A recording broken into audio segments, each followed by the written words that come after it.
xogayaha dowladda hoose degmada Caynaba Cumar Maxamuud Muuse oo qayb ka mid ah warbaahinta kula hadlayay xafiiskiisa ayaa waxa uu ka hadlay kalfadhiga ay yeesheen golaha deegaanka degmada Caynaba kaas oo ay ku ansixinayeen miisaaniyad sanadeedda 2019 ilaa 2020 waana kan xogayo arrimahaas iyo arrimo kaleba ka hadlaya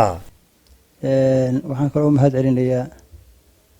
bahda saxaafadda oo runtii waxa weeyaan mar kasta nala dhinac taagan faafinta wararkooda iyo haddii alla ku wareeyay wax qabad balaaran inta kadib waxaan faahfaahin ka bixinayaa saaka 2020ka miisaaniyadii galfadhiga golaha deegaanka runtii waxa weeyaan galfadhiga oo laga wada hadlayay miisaaniyadda sanadka 2020ka miisaaniyadaas oo falaqayn dheer iyo wax ka bedelba lagu sameeyay miisaaniyadii 19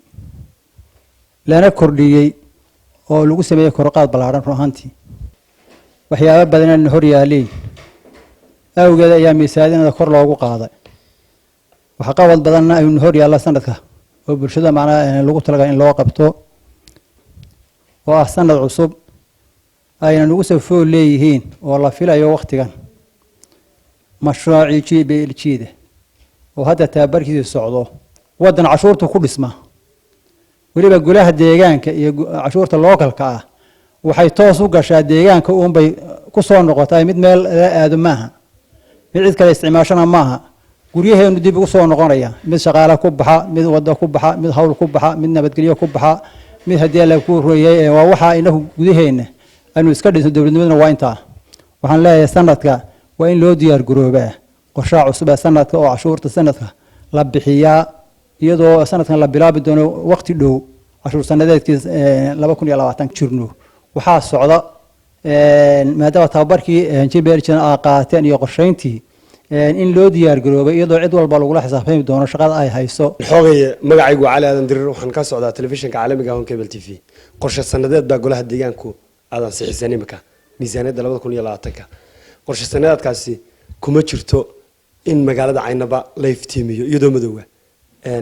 idinkaana xil saaran arrinkaasi maxaa uga gaabisay degmada Caynaba ma baqtiisnaa wax weeyaan waa daaranta horta marka hore la yirbeelay dhaanayda habeen iyo maalin babaxa aan la waayin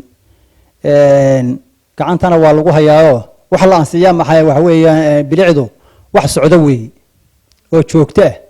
oo dawladda u qorshaysan sanad kasta oo miisaaniyadda ugu jirta in wadooyinkeeda iyo hadii la furiyay wixii bilicsanay iyo nadaafadda iyo waxyaabaha wax joogta weey wax la ansiyo marmuma